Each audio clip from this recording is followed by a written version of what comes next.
ආයුබෝවන් ශාක්‍ය වංශ නාලිකාවෙන් අද දිනේදී අපි සාකේත නුවර එහෙමත් නැත්නම් මේ විශාක දේශේ තවත් වැදගත් ස්ථානයක තොරතුරු හෙළිදරව් කිරීමට සූදානම් වෙන්නේ. අපි බලමු මේ ස්ථානයේ කොහොමද අපේ ඉතිහාසයේ වැදගත් ස්ථානයක් බවට පත් වෙන්නේ කියලා. මේ ස්ථානය හඳුන්වන්නේ කොස්සවකන්ද රජමහා විහාරය ලෙසටයි. මේ ස්ථානයේ ඉතිහාසය සොයා බලන්නෙකුට මේ ස්ථානයට ගිහිල්ලාම බලා ගන්න පුළුවන් මෙහි වැදගත්කම කොහොමද කියලා. මම ඔබට මුලින්ම මෙහි වැදගත්කම මොන ආකාරයෙන්ද ගොනු වෙන්නේ කියන එක අපේ වංශ කතාව අනුව තේරුම් කරලා දෙන්නම්. මුලින්ම අපි කාශ්‍යප බුදුරජාණන් වහන්සේගේ සමයට හිත යොමු කරන්න වෙනවා. කාශ්‍යප බුදුරජාණන් වහන්සේගේ සමයේදී එකම පවුලේ සහෝදරයන් 7 දෙනෙක් බුද්ධ ශාසනයට ඇතුල් වෙනවා. එතන මේ සහෝදරයන් 7 දෙනා ඉන් පසුව අපේ මේ ගොතම බුදු පියාණන්ගේ සමයේ මේ බුද්ධ ශාසනය තුල වැදගත් චරිත බවට පත් වෙනවා. මේ වැදගත් චරිත බවට පත් වෙන එදා කාශ්‍යප බුදුරජාණන් වහන්සේගේ සමයේ සිටි එකම පවුලේ 7 දෙනා සහෝදරයන් 7 දෙනා ගොතම බුදු පියාණන්ගේ සමයේදී එකම පවුලේ සහෝදරයන් 7 දෙනෙක් ලෙසට පෙන්눔 කරන්නේ නැහැ. වෙනත් පවුල්වල අය විදිහට තමයි මේ අය මේ බුද්ධ ශාසනයට එකතු වෙන්නේ. මේ එකතු වුණු 7 දෙනා මෙන්න මේ ස්ථානයේ අපිට පිළිරූ ලෙස පැහැදිලිවම හඳුනා ගන්නට හැකි වෙනවා. මේ පිළිරූ ඉදි කරලා තියෙන්නේ අපි මේ අද ඔබට පෙන්වන මේ කොස්සවකන්ද රජමහා විහාරය. මෙහි ඉතිහාසය අපි බලමු පියවරෙන් පියවරට මොන ආකාරයෙන්ද අපිට වැදගත් වෙන්නේ කියලා.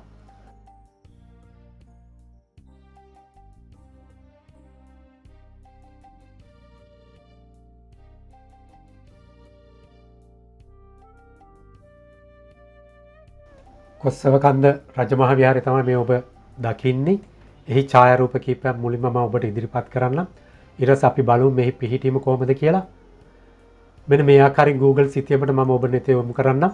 දැන් බලන්න මේ ස්ථානේ මෙන්න මේ ආකාරයෙන් තමයි හඳුනා ගන්න වෙන්නේ. ඔබට මතක ඇති මම මේ සාකේත නුවර එහෙමත් නැත්නම් මේ විශාක දේශයේ සම්බන්ධයෙන් මේ භූමියේ නැත්නම් මේ කලාපය පිළිබඳව ඔබට හැඳින්වීමක් කරා මුලදී. ඔබට මතකයි මගේ පළමුවෙනි වීඩියෝෙන් මම පෙන්නුවා ඇලගමුව රජමහා විහාරය. එය පිහිටා තිබේ මහා ඇලගමුවේ. ඊට පස්සේ ඒ ස්ථානේ පහු කරලා තවදුරටත් කැකිරාව දෙසට ගමන් කරපුවම කැකිරාවත් පහු කරලා ඉදිරියට ගියම ඔබට හම්බ වෙනවා මර්දන් කඩවල කියලා නගරයක්. කැකිරාව දෙසේ ඉඳලා තමයි මෙන්න මේ මාවත දිගේ එන්නේ ඔබ. ඇවිල්ලා මේ මර්දන් කඩවල නගරයට එනවා. මෙතනින් තියෙනවා හැරිලා යන්න මේ දකුණු දිශාවට ඒ පාර තමයි හබර්නට යන පාර. ඒ හන්දිය පහු කළා පොඩ්ඩක් ඉස්සරහට ගියාම මෙන්න මේ ආකාරයෙන් දකුණට තියෙන පාර. මේකේ කිලෝමීටර් 1කමාරක් යන්න. ගියාම තියෙනවා කොස්සෝකන්ද රජමහා විහාරය. මෙන්න මේ ස්ථානේ තමයි අපිට මේ ඉතිහාසයේ වැදගත්ම ස්ථානයක් බවට පත් වෙන්නේ. මේ ස්ථානේ ඉදි කරලා තියෙන්නේ දුටුගැමුණු රජතුමාගේ බිසව කති විසුන් වහන්සේ විසින් තමයි මේ ස්ථානේ ඉදි කරලා මේ පන්සල ඉදි කරලා මේ ස්ථානයේ අපේ බුද්ධ ශාසනයට පූජා කරන්නේ. මේ ශිලාලේඛනයක් තියෙනවා. මේ ශිලාලේඛනයෙන් ඒ කරුණු වැදගත් ඉතාමත්ම මනා ලෙස සනාථ වෙනවා. අපි ශිලාලේඛනයක් බලමු ඉදිරියේදී. ඒ එක්කම මෙහි ඉතිහාස කතාවේ විශාල බැඳීමක් තියෙනවා. ඒ තමයි කාශ්‍යප බුදුරජාණන් වහන්සේගේ කාලේ එකම පවුලේ සහෝදරයන් 7 දෙනෙක් ඉන්නවා. මේ 7 දෙනා බුද්ධ ශාසනයට යොමු වෙනවා. ඒක මේ 7 දෙනා අපේ ගොතම බුදු පියාණන්ගේ සමයේදී මේ අපේ ගොතම බුදු පියාණන් වහන්සේගේ බුද්ධ ශාසනය තුල වැදගත් චරිත බවට පත් වෙනවා. හැබැයි මේ 7 දෙනා ගොතම බුදු පියාණන් වහන්සේගේ සමයේදී එකම පවුලේ සහෝදරයන් වෙන්නේ නැහැ. මෙන්න මේ කතාව මුල් කරගෙන තමයි මේ ස්ථානයේ මේ ඉදිකිරීම ඉදි කරලා තියෙන්නේ. එතකොට මේ කතාව මේ කති කුමරිය නැත්නම් මේ කති බිසව නැත්නම් මේ දුටුගැමුණු රජතුමා දැනගෙන ඉඳලා තියෙනවා. ඒ නිසානේ මේ ස්ථානේ මේ වැදගත් පිළිම ඉදි කරලා තින්නේ. අපි බලමු එහෙනම් මේ ඉතිහාසයේ තවදුරටත් ගවේෂණය කරලා. මෙන්න තියෙන කොස්සවකන්ද රජමහා විහාරයේ හඳුන්වන නාම පුවරුව කොස්සෝකන්ද රජමහා විහාරය. මේකේ තියෙන්නේ මොනවද කියලා අපි බලමු මුලින්ම. පණ්ඩුකාභය කුමරු බලකොටුවක් ලෙස භාවිතා කළ බව මහා වංශයේ සඳහන් වේ. එහෙනම් මෙහි ඉතිහාසයේ පණ්ඩුකාභය කුමරු දක්වා දිව යන. ඒ කියන්නේ දේවානම්පියතිස්ස රජතුමාට කලින් මේ ස්ථානයේ එන පණ්ඩුකාභය කුමරු ගැන කියවෙනවා. කියන්නේ දේවානම්පියතිස්ස රජුණට කලින් ඉතිහාසයක් ගැන තමයි කියවෙන්නේ. එන ඉතාමත්ම වැදගත්. එහෙමනම් මෙය ශිලාලේඛනයෙන් සනාථ වුණත් දුටුගැමුණු රජතුමාගේ කාලේ ශිලාලේඛනයෙන් සනාථ වුණත් මේ ඉතිහාසයේ ඊටත් එහාට ගිය යන බව මේ පණ්ඩුකාභය කුමරුගේ බලකොටුවක් ලෙස භාවිතා කළ බව මහා වංශයේ සඳහන් වෙනවා. නම් මේ ස්ථානයේ එන ඉතිහාසයේ බැඳීම එතනින් ඔබට යනවා. දුටුගැමුණු රජතුමාගේ කාලෙටත් පෙරට යනවා මේ ඉතිහාසය. බලමු තව මොනවද තියෙනවද? දේවානම්පියතිස්ස රජු ක්‍රිස්තු පූර්ව 250 210 විසින් විහාරේ ඉදිකරන්නට යෙදුණු බව ජනප්‍රවාදයේ සඳහන් වෙයි කියලා කියනවා. එහෙමනම් ජනප්‍රවාදයේ තියෙන්නේ මොකද්ද? දේවානම්පියතිස්ස රජතුමා ක්‍රිස්තු පූර්ව 250 210 ඉදිකරන්නට ඇති බවට සඳහනක් තමයි තියෙන්නේ. එහෙනම් ඒක සනාථ වෙන්නේ නැහැ. ජනප්‍රවාදයේ කතාවක් විදිහට තමයි එහෙම තියෙන්නේ. එහෙමනම් මේ පින්වන්ත භූමිය ඉදිකලා තියෙන මීටත් කලින් දේවානම්පියතිස්ස රජතුමාගේ කාලෙටත් කලින් කියන එක අපිට ඉතාමත්ම මැනවින් මේ කතාව තුළ නැත්නම් මේ පිළිරු කතාවත් එක්කම අපිට සනාථ කරගන්න පුළුවන් වෙන. අපි බලමු මේ ස්ථානයේ තවත් මොනවද තියෙනවද. දැන් කියනවා දුටුගැමුණු රජතුමා ක්‍රිස්තු පූර්ව 160 137 විසින් යම් යම් ප්‍රතිසංස්කරණ හා නවීකරණ කටයුතු සිදු කර ඇති බවද අනාවරණය වේ. බ්‍රාහ්මීය අක්ෂර සහිත ලේඛනයක අකඩ නම් වැවේ ජලබදු වලින් එන ආදායම ජල කටුක විහාරයේ නඩත්තු කටයුතු සඳහා භික්ෂුන් වහන්සේලාට පූජා කරන ලද බව සඳහන් වේ කියලා. එහෙමනම් මෙහි තියෙන ශිලාලේඛනයක්. ඒ ශිලාලේඛනයෙන් කියවෙන කතාවටත් එහා ගිය ඉතිහාසයක් තමයි මෙහි තියෙන්නේ. මේ දුටුගැමුණු රජතුමාගේ කාලයේදී මේක ප්‍රතිසංස්කරණය කළ බවක් තමයි මේ පුරාවිද්‍යා පූර්වයේ සඳහන් වෙන්නේ. අපි බලමු ශිලාලේඛනයේ කතාව මොකක්ද කියලා. එන ශිලාලේඛනට ඔබට ගිය කතාවක් මේ පණ්ඩුකාභය කුමරුගේ කතාවත් එක්ක මේ ස්ථානයේ වැදගත් බව දැන් අපිට සනාථ වෙනවා. මේ සාකේත නුවර එහෙම නැත්නම් මේ විශාක දේශේ ඉතාමත්ම වැදගත් ස්ථානය තමයි අද මේ අපි මේ ඔබට ඉදිරිපත් කරන්න යන්නේ මේ ස්ථානයේ. දැන් බලමු මේ ශිලාලේඛනේ කොහොමද තියෙන්නේ කියලා. මෙන්න තියෙන ශිලාලේඛනේ මෙන්න මේ ආකාරයෙන් තමයි තියෙන්නේ. ඔබට මේ ස්ථානෙට ගියාට පස්සේ දැක ගන්නට පුළුවන්. මේ ගල් පුවරුව තියෙන මේ ස්ථානයේ මෙන්න මේ විදිහට ශිලාලේඛනේ මෙහි සටහන් කරලා තියෙනවා.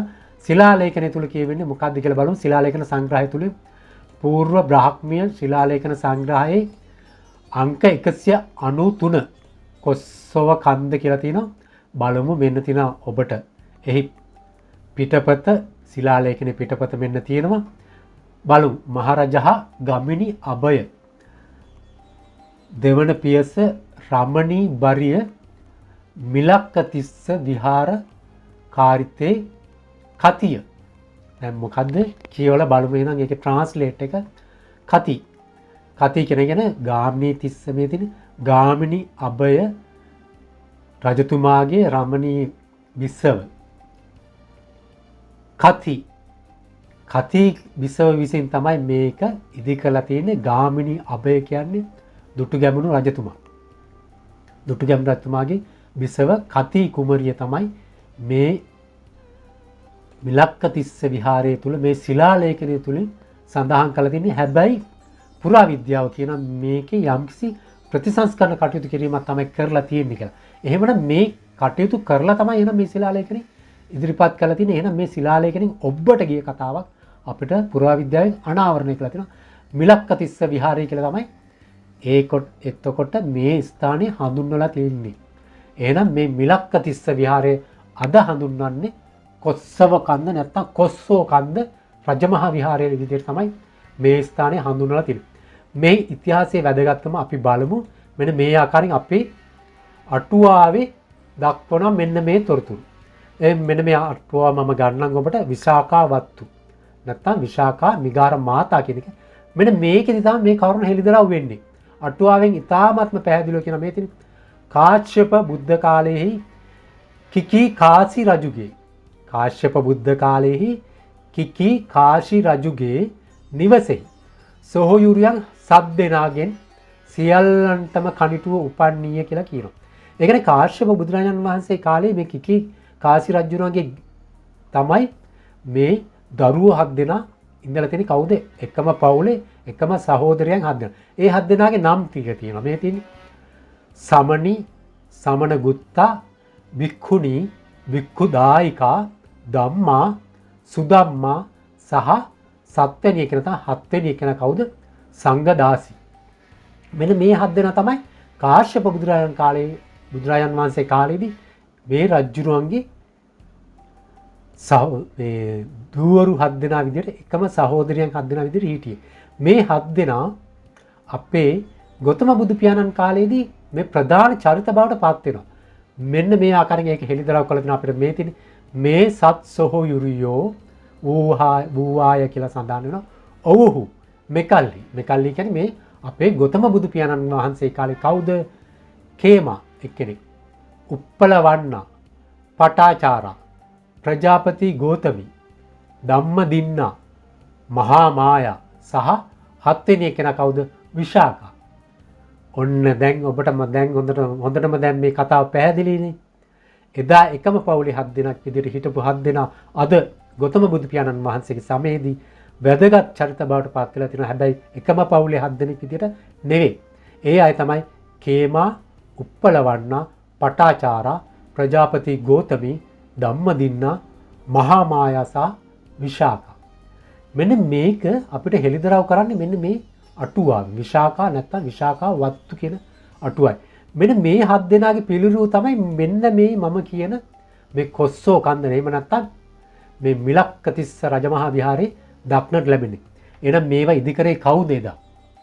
අපේ මේ වංශ කතාව තුළ දැන් කියවෙනවා පණ්ඩුකාභය එහෙනම් දේවනපිත්ත රජතුමාටත් කලින් මෙතන පණ්ඩුකාභය කුමරුත් හිටියා කියලා කියනවා. එහෙමනම් ඊ타ත්ම ඈත අතීතයකට දිවයන් ඉතිහාසයක් තියෙන මේ ස්ථානයේ මේ විශාඛ දේශය එහෙම නැත්නම් මේ සාකේත නුවර අපි බලමු මේ ස්ථානයේ මේ තියෙන දාගැබ මෙන්න මේ ආකාරයෙන් කුඩා දාගැබ මේ ස්ථානයේ දක්නට ලැබෙනවා. අපි ඒකත් බලලා යමු සජීවීව බලමු මේ ස්ථානයේ කොහොමද මේ චරිත නැත්තම් මේ වැදගත් චරිත අපිට දැක ගන්නට හැකි වෙන්නේ කියලා. මේ තියන්නේ මිලක්කතිස්ස රජමහා විහාරය. එමත් නැත්නම් අද කොස්සෝ කන්ද රජමහා විහාරය. මෙන්න මේ ගල් පර්වතයේ තමයි අර ශිලාලේඛනේ තියෙන්නේ. ඔබට මම පෙන්නුවා ඒ ශිලාලේඛන. අපි යමු මේ ස්ථානයේ වැදගත්ම ස්ථානේ තමයි මේ තියෙන්නේ. මේ ලෙන් විහාරය. මේ ලෙන් විහාරය තුලට පිවිසිලා බලමු. මෙහි තමයි ඒ වැදගත් ඒ පිළිරූ ටික අපිට දකින්නට ලැබෙන්නේ. මුලින්ම තියෙනවා මෙන්න මේ ආකාරයෙන්. බලමු මේ කවුද ඉන්නේ කියලා. මුලින්ම අපි හඳුනගමු මෙන්න මේ ආකාරයෙන්. මේ චරිත තියෙනවා මෙන්න මේ ආකාරයෙන්. සිතුවමින් තමයි මේ ටික ඉදිරිපත් කරන්නේ. ඔබට දැන් මෙතනින් යම්කිසි අවබෝධයක් ලබා ගන්න පුළුවන්. පිළිරූ තුල මේ දුටුගැමුණු රජතුමා එහෙම නැත්නම් මේ කති බිසව නැත්නම් සාලිය කුමරු මේවා පිළිරූ තුලින් ඉදිරිපත් වෙන්නේ නැහැ. සිතුවම් වලින් තමයි ඉදිරිපත් වෙන්නේ. ඒකෙන්ම ඔබට යම්කිසි හැඟීමක් ඇති වෙනවා. එහෙනම් මේ පිළිරූ හැදුවේ දුටුගැමුණු රජතුමාවත් කති බිසවත් නෙමෙයි. එහෙනම් ඊට පෙර කවුරු හරි හිටපු රජ කෙනෙක් විසින් තමයි මේ ස්ථානේ මේ පිළිරූ නැත්නම් ඒ පරම්පරාව මේ ප්‍රදේශයේ සිටි බවට සනාථ කරන්නට තමයි මේ පිළිරූ හදලා තියෙන්නේ කියලා ඔබට ඒකෙන්ම ගම්ම්‍ය වෙනවා. මේ සිතුවම් මේවා අත්ින් අඳිනලාද සිතුව මේ බලන්න. මෙතන ඉන්න දුටුගැමුණු මහ රජතුමා. ඊළඟ තියෙන කති බිසව සාලිය කුමරු. ඊළඟට අපි බලමු කවුද ඉන්නේ කියලා ඊළඟට. ඊළඟට මේ පැත්තෙන් තියෙනවා මේ තියෙන විජේ රජතුමා. සිතුවමට නගලා තියෙනවා. ඊළඟට මෙන්න අර පණ්ඩුකාභය. අපි කිව්වේ මෙතන බලකොටුවක් විතර පාවිච්චි කරා කියලා. ඊට පස්සේ නම් දෙවනි පෑතිස් රජතුමා. දෙවනි පෑතිස් රජතුමාගේ නමත් මෙතන කියවුණා. එහෙමනම් මේ විජේ රජතුමාගේ පිළිරුව තමයි පස්සේ නිර්මාණය කරලා තියෙන්නේ. කවුරු හරි ඇඳලා තියෙන්නේ. පිළිරුවක් නෙමෙයි මෙතන මේ. සිතුවමින් ඇඳලා තියෙන්නේ. පිළිරුව තියෙන්නේ මීට බුද්ධ කාලයේ හිටපු ප්‍රධාන චරිතවල පිළිරුව තමයි තියෙන්නේ. එහෙනම් අපි මේ පිළිරුව ටික බලමු. මොන ආකාරයෙන් තියෙනවද මුලින්ම බලමු. කවුද ඉන්නේ කියලා. ඔව් මේ ඉන්නේ අනේපිඩු සිටුතුමා. අනේපිඩු සිටුතුමා. ඊළඟට බලමු බන්දුල සේනාධිපතිතුමා. බන්දුල සේනාධිපතිතුමා. බුද්ධ කාලේ හිටපු වැදගත් චරිත. ඊළඟට බලමු කවුද කියලා.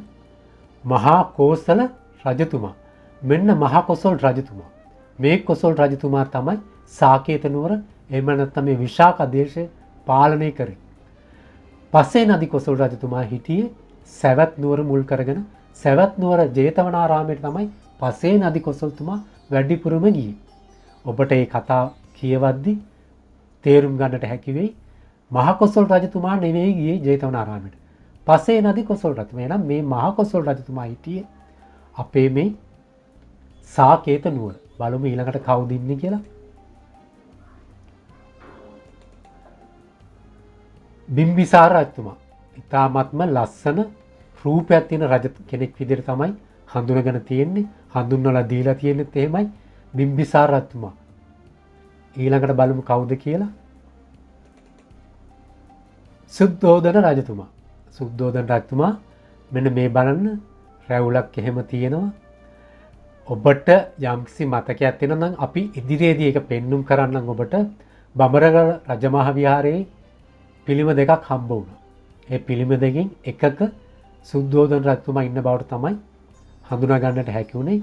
ඒ රජතුමාගේ රූසපුව බලන්න මුහුණ බලන්න මේ වගේ රැවුලක් තියෙනවා. හොඳයි. මේ ඉන්නේ සුද්ධෝදන රජතුමා. අපේ බුද්ධ කාලේ වැදගත් චරිත. හැබැයි පසුපෙලින් තව කට්ටිය ඉන්නවා. ඒවා අපිට කැමරා කාචයට හසු කරගන්න අපහසුයි. අපි බලමු තවත් මොනවද තියෙන්නේ කියලා. මේ කවුද? කෝසල මල්ලිකා. අන්න මහ කොසල් රජතුමාගේ බිසව කෝසල මල්ලිකා දේවිය. මේ ඉන්නේ කෝසල මල්ලිකා දේවිය. ඊට පිටුපසින් තවත් චරිත තියෙනවා. ඔබ ගිහිල්ලා මේ ස්ථානෙට ගිහිල්ලා හඳුන ගන්න පුළුවන් වෙයි ඔබට. අපි බලමු ඊළඟට කවුද කියලා. මේ ඉන්නේ බන්දුල මල්ලිකා. මහාලිය පළඳනාවක් තිබුණා බන්දුල මල්ලිකා දේවිය. මේ ඉන්නේ බන්දුල මල්ලිකා. ඊළඟට බලමු කවුද කියලා. අනෝජා දේවිය. අනෝජා දේවිය. ඊළඟට පදුමා දේවිය. ඔබට පේන ඇති මේට පිටුපසින් තවත් චරිත නිරූපණය කළ තියෙන සිතුවම් මගින් බලන්න. මේවා පිළිරු නිර්මාණය කළ තිනවා. මේ පිළිරු අඹලා තියෙන ඉතාමත්ම මැනවින් ලස්සනට මේ ස්ථානයේදී ඔබට ඒවා දැක ගන්නට පුළුවන්.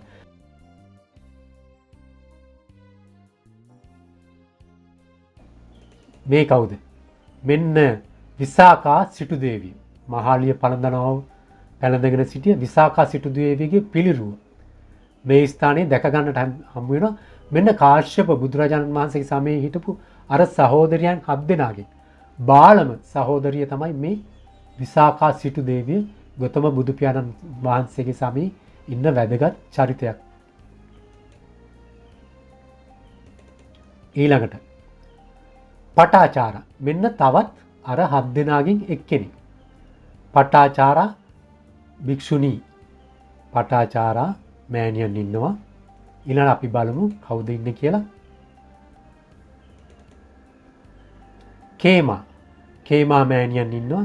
අර සහෝදරයන් 7 දෙනාගෙන් තවත් එක්කෙනෙක් කේමා මෑණියන් ඉන්නවා මෙතන.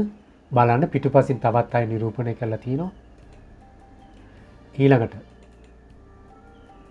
රාහුල මාතා. තවත් මෑණියන් කෙනෙක් රාහුල මාතා. ඊළඟට බලමු මහා ප්‍රජාපති ගෞතමී මෑණියන්. මහා ප්‍රජාපති මේ අර සහෝදරයන් 7 දෙනාගෙන් තවත් එක්කෙනෙක් මේ මහා ප්‍රජාපති ගෞතමී මෑණියන්.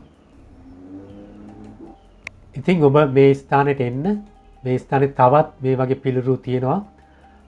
මේ වගේ නිරූපණය කරලා තිනවා. ඔබට දැක ගන්නට පුළුවන් වෙයි මේ ස්ථානේ. ඉතාමත්ම වැදගත් අපේ ඉතිහාසයේ මේ පිළිරු මේ ආකාරයෙන් නිර්මාණය කරලා තිනවා. අපිට හඳුන ගන්නට හැකි වෙන ආකාරයෙන් ඔබ ගිහිල්ලා බලන්න. මේ තමයි සාකේත නුවර එහෙමත් නැත්නම් විශාඛ දේශයේ මේ චරිත නිරූපණය කළ තියෙන වැදගත්ම ස්ථානය. මේ ස්ථානය අද හඳුන්වන්නේ කොස්සෝ කන්ද රජමහා විහාරය ලෙසටයි. මර්දන් කඩවල නගරයේ ආසන්නයේ පිහිටලා තියෙන ඔබට පුළුවන් මේ ඉතාමත්ම පහසුවෙන් මේ ස්ථානයේ ළඟා වෙන්න. එහෙමනම් අපි ඊළඟට ඔබට මේ වගේම තවත් වැදගත් වීඩියෝ එකකින් කරුණු ඉදිරිපත් කරන්න. එහෙමනම් ඔබ සැමටම තෙරුවන් සරණයි.